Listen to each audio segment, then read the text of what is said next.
no clue how to. All right, there we go. Which one?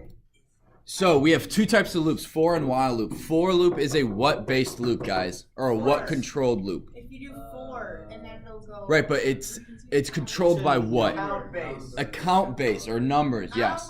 So there is a certain limitation to a for loop versus a while loop, which is a what type of loop, Maddie? It's a conditional loop. Conditional loop. I do have a question about for loops. In other Yeah. languages like JavaScript, could you create an infinite for loop? I'm not familiar enough with JavaScript to know, or Java. Which one is more complicated, C++ or Python? C++, almost assuredly. So with Python, My sister's so You have a sister. so guys, look at this. So in order to, 27. gentlemen, shh. So in order to display a little bit of text, right, it's one line of code. Right, I don't know the exact syntax, but with Java, it is class void. Oh, I can't even pretend to do it. But it's 5 different lines. So hang on, I can pull that up. So of the intro to programming classes,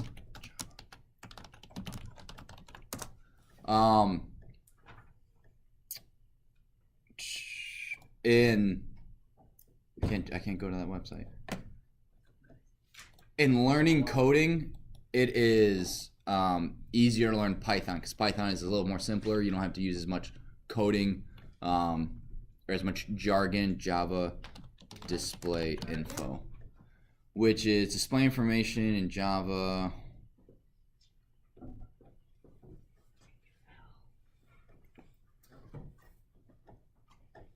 All right, so this is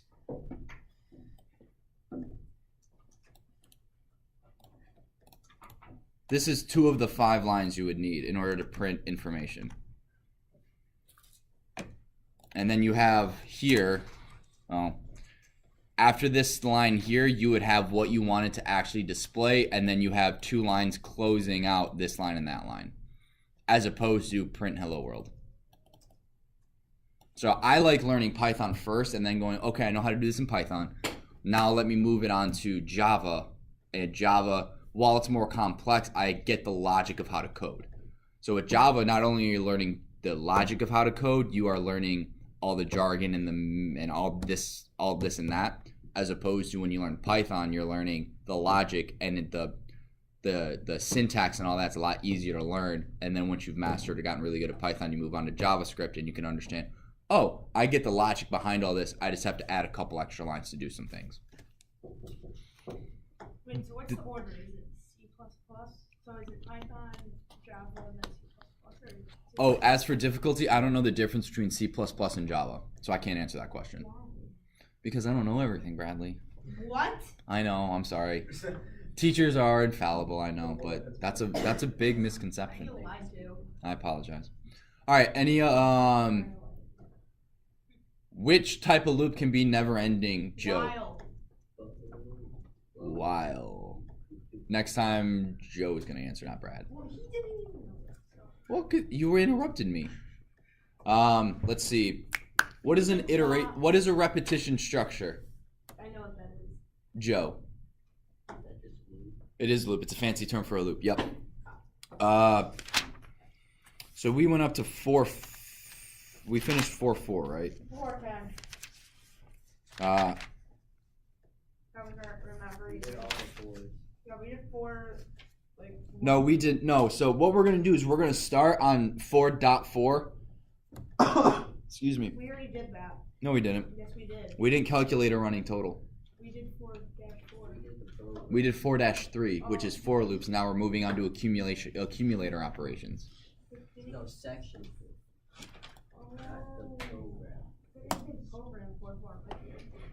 No. So we're doing. All right. So these are our for loops. What is an accumulator operation? It's x equals 6 to start with, and then expression. Yeah. Well, please don't just read the. So accumulator operation is increasing a variable. Right. So let's say I had Blake. Right. Blake has his wallet. It has 0 money in it. I right? actually don't have a wallet. Me neither. Who here has a wallet / purse? I do. Okay, Purse? Bradley taught. Well, well, then I can't do it. I can't put money in your wallet. I have like. Okay. I probably have like $60 in my wallet. Oh, that's more than I have. Oh, Bradley. But I have Shopping, I didn't- but I have credit cards, so which don't get a credit card until you have to. Just I throwing that want a out there. credit card. Debit card. Do you ever have to? In order to buy a house, it's a lot easier to buy a car. To, like, if you want to get an apartment, they'll run a credit check. And if you don't have credit, they won't. There's a possibility you won't be able to get into the house or into the I apartment. mean, I've seen this credit. All right. Anyway, regardless. Have to. Micah. So let's say Micah has a wallet and it has $0 in it. How would I code adding $1 per loop? +1. Right, but then the wallet would just equal 1 and nothing else. X equals X plus 1 plus 1 plus 1 plus 1. Close. X plus 1. X plus 1. Put That that in the loop. you need that in the loop. Yes. yeah. So you're missing. So we have that equals X plus 1. What is the variable? What's the first variable? X equals X and then Y equals X plus 1. X equals X plus 1. X equals X plus 1.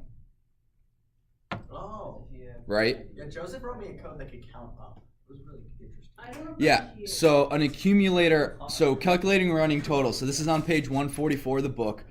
All we're doing today. Not all we're doing today, but what we're going to do today is we're going to go over this, and then, like I said, loops are something we really need to be familiar and comfortable with. So I'm going to give you guys a couple problems to work on over the homework. Not a lot, or to work on over the weekend. Not a lot, but just enough to keep you, a little bit of practice every day will make you a better coder than one giant assignment every Probably week. like the 700s. Hang on. What? Nothing. Okay. I have a thing going and I have it set to 1,000, so I'm just waiting for it to end. All right. So as we start, how do we write a basic for loop that reiterates 10 times? Enoch wasn't here, so Bradley, why don't you tell me? Wait, can you repeat the question? Write a for loop that iterates 10 times. Oh. For X equals X. For X, I don't know. For X in 10. X in 10. I don't. I didn't. X in range. X in range 10. Or 0, You should 0, save- 10. You should save these programs and put them online so we can look at them later. You're supposed to be doing that in class. Yeah, I know, but I don't get them out a lot. Like sometimes I try to figure it out and it's the same, but I don't. I also have videos online. Oh, okay. So And I'm copying straight from the book most of the time. straight out of the book. Wow. Which is why the camera, hang on, let me double check the camera can see the screen. Yeah, you can see the screen. Is that dual monitor going? Technically 3 monitors. Yeah, but that one's connected to that one. It's screen mirrored. Yeah. isn't it? All right. Hang on. Where was I? I don't know. Nope. There. All right. So, that's not what I want. For X in range 10. Range 0, 0, comma 10. Print hello. That's going to iterate 1, 2, 3, 4, 5, 6, 7, 8, 9, 10. Do I have to have the 0, comma?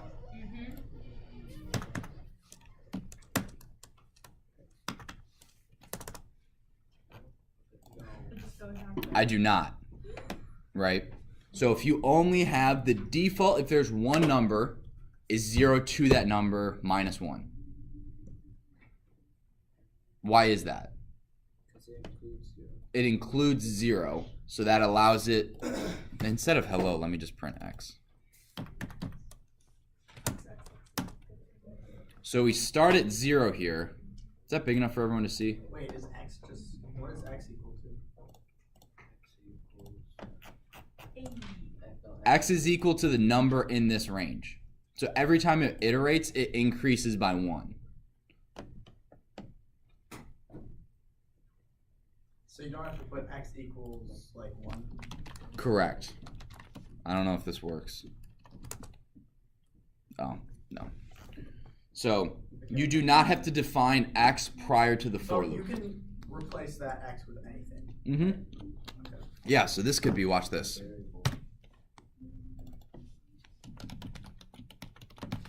Good. Yeah. That's false. Wait. Then how'd you get it to print hello? It's need a string. So instead of telling it to print Blake is awesome, I'm telling it to print hello 10 times. Oh, okay. Yeah, got it. Does that make sense? Yeah, it makes sense. Now, do I have to define the variable before a while loop? If I don't have to do it with the for loop, why do I have to do it with the while loop?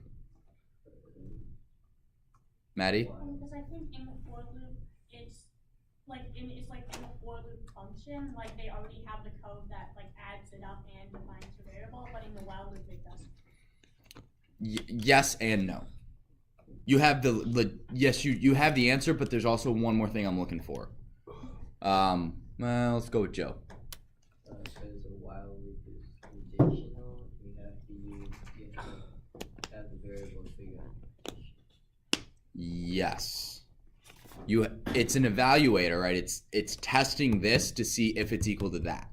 If you don't have this created, it won't work. Right? Right? As long as there are students in this classroom, we're going to have class. Well, if not, I didn't know what students were. Kind of sad. I have no idea. Yeah, that would be kind of sad. Excuse me. Teacher, you don't know this? What? Said you're a teacher and you don't know this? No what? What students are? What are? Students? What? Said you're a teacher and you don't know what students are? I don't. Screwing with you. It's a joke, Blake. All right. Chill. So now an accumulator operation is a way to add things, is a way to keep track of something. So let's go, wallet is $0. So Micah has $0 in his wallet. But every time we go through this loop, we want to add $5 to his wallet. So we're gonna go for x in range 10. Wallet equals wallet plus 5. So now we're gonna print. What's wallet gonna equal? No, not 50. Oh, It equals 50. I was gonna say. No, you weren't. You have no way to do that. But you were about to literally just So we'll do it this way so you can see print wallet. Okay, wait. So when you do when you just print numbers, it'll list 9, right? Because It goes from 0 to 9, yes. Why doesn't it only multiply it by 9 instead of multiplying it? What do you mean multiplying? 5. No, but it still has 0 to 9, so it's 10 numbers. So this range, right? X equals those numbers. X equals 0, 1, 2, 3, 4, 5, 6, 7, 8, 9, right? Am I printing X here? Oh, so you're printing like just 0 plus 5. And then 5 plus 5, Yeah. and then 10 plus 5, and then 15 plus 5, and 20 plus 5, and 30 plus 5, 25 plus 5, all that, all the way up to 100. Now the reason it started at 55 is because wallet still equals 50. Yeah. Right? Oh, so you have to cancel it. So you would have to go wallet equals 0, and then you would get this again. And then you would run it again. correctly. Yes. Pretty cool, huh? Very cool. Thank you. All right. So now what if I start with, let's say we're doing a budget, right? So, Kayla, excuse me, give me a budget. $100. Oh, oops. That's a lot of money.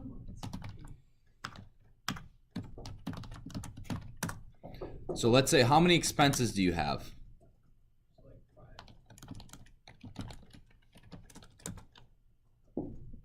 And let's say you had to buy the same thing 5 times. Budget.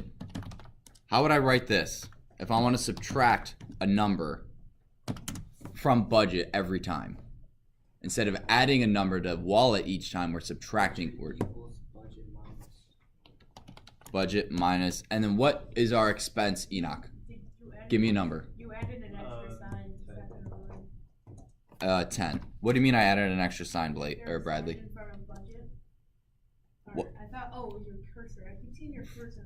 Oh, sorry. It looks like a I don't think I can change that.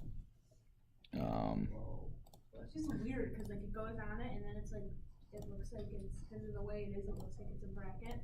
Yeah, I'll try to keep it over here in the white No, space it's then. fine. I just got really. That's not gonna run. So, oh, and we want to print budget each time. So it was at 100, and then we subtracted 10, and then we printed budget, and we got 90. And then budget was 90 equals 90, or budget equals 90 minus 10, gives us 80, 70, 60, and 50. You tracking along, Bradley? Oh, just ignore this. That I hit minus instead of 0, 0. So you can ignore that. Almost anytime red shows up there, I mistype something unless I go, okay, now look at this error, then you'll see it. But other than that, you can almost always ignore the red on the screen. Do you ever turn an accidental error into something like, hey, look at this error? Yes, not typically in this class because I don't. I get the intro stuff pretty well, but in advanced Python, when it gets a little more confusing, and if you forget one little thing, it screws it up. Then yeah, not even gonna try to hide that. All right, so I'm gonna pull up this PowerPoint. So this PowerPoint, can you guys see that? Blind. Ooh, spooky stars. All right, so if x is 6 to start with, this is the expression x equals x plus 4. What it does is that it adds 4 to the number 6. So what is the value of x? What about, and each time x is 6. So this is not equal to 10. This x is equal to 6. So what is the answer here to this one? Now what about this one? I'm only hearing one voice. Which is typically good because you don't want to hear multiple voices. Especially when no one else hears them. Shh. What? What? What? So, right about this one. 3. What about this one? This one's a little tricky. Who thinks the answer is 2? Raise your hand. High, so I can see it. What? High as a bell tower. Lives the mysterious bell ringer. It's 0.5. It would be 2. Why do you say it's 0.5, Brad? 0.5 is also 2. 0.5 is not also 2. If you multiply. No. Yes. How do you get 0.5 by multiplying 2? No, I'm saying if you multiply it. Okay. I'm saying if you multiply, you do 0.2 instead of. You do 0.5 instead of 2. But that's not what this is asking I for. know. Alright, so this can kind of seem cumbersome when you have x equals x plus 10, or times 10, or multiplying, or divided, or minus. So what you can do is there are these called shortcuts. And you do x plus equal the number. So in the code, so instead of doing x, let's reset budget. So budget equals budget minus 10. All we're doing when we do this, well, it's minus equal, so you have to switch those. And then now watch. You get the exact same result. It's just a shortcut. What's the alternative again? This up here. Oh. So budget equals budget minus 10, but okay. but you can do budget minus equal 10. Budget minus. Alright. I don't care how you do it. I like this because it's faster and it looks cooler. But if you do this in your code and you're like, listen, those shortcuts, I don't like them. That's fine. I won't ever force you to use the shortcuts. Not on a test anyway. I may say in this assignment use the shortcuts just so that you're showing to me that you can do it. But on tests I won't actually force you to use that. So let's hop back into here. What is the value of 6?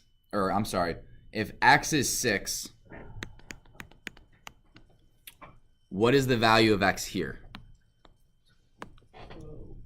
12. Perry, what about here? -1. Maddie, what about here? Kayla? And Blake for this last one. It would be Correct. Correctamundo. How you guys feeling? Tired? tired. I'm ready for this weekend. I agree. 3-day weekend's always nice. I am someone. I am ready. All right, so oh, you guys did that yesterday in class. What? This, write a function that goes through each number from 1 to 10 and squares it. You know it. How do you square root something? Is it double slash? It's double asterisks. How do you square root it? Square root? Yeah. Oh, if I remember correctly, I know you can import math and do it. I can't remember. I don't think there's a way to do it with just like divide or something like that.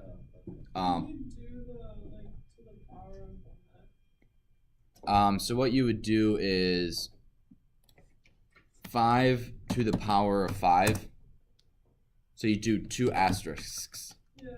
So you could just do power of the 1 time. So 25. Oh, that's exactly what it is. That's what it is. It's so let's go 4 square or 1/2. Thank you. Ta-da. So and then you could go, what if you do it to the negative? Things are getting weird Whoa. now. Whoa. That's crazy.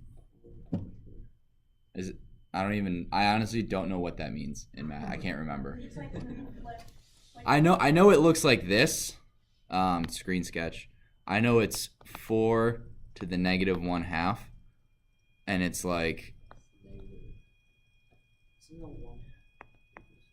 isn't it like that or something? I don't know. I can't remember my algebra. No. I went to Calc 2 in college, and that was it. I don't remember any of it. I also don't remember how to math. Oh, I remember this though, of x squared dx equals 2x. I remember that. No? Is it the other way around? It would be x to the third over 3. Maybe the other the Okay, so instead of okay, integral of 2x equals x squared. what's the integral? That's the derivative. That's the integral. Whatever. Okay. You don't need to be really awesome at math to be able to program. You need to be able to do like algebra. Yeah. You need to be able to think logically though. Okay, That's last the year my brother was like, I'm gonna teach you how to code, and I was like, okay, and he's like, it involves a lot of math, and I was like, No, it doesn't. I don't want to do that, and then he's like, come on, it's easy, and then I never learned how to code because he said it involved math. It depends on what you're wanting to code. Most of the stuff that involves a lot of math is already done online. Like when we build our video game, the math that keeps track of our character, who, for the sake of example, say this text here is our character image, and our mouse. Well, as we move our mouse, our image will shift. So he's aiming wherever you're pointing the mouse. That takes a bunch of math, but as long as you can copy and paste that and use it. I don't want to do it then, so why not do it now? Whatever. What? Jake was like, oh, I didn't want to do it. There's too much math. Now he's taking it now. Yeah, well, because he realized that there's not that much math. Because I didn't know what else to take. Oh. It was between this and ceramics, honestly. Oh, wow. Thanks, Blake. Ow. All right. I'm glad I chose this though. Oh, good. All right, so we've gone through all of that. I think.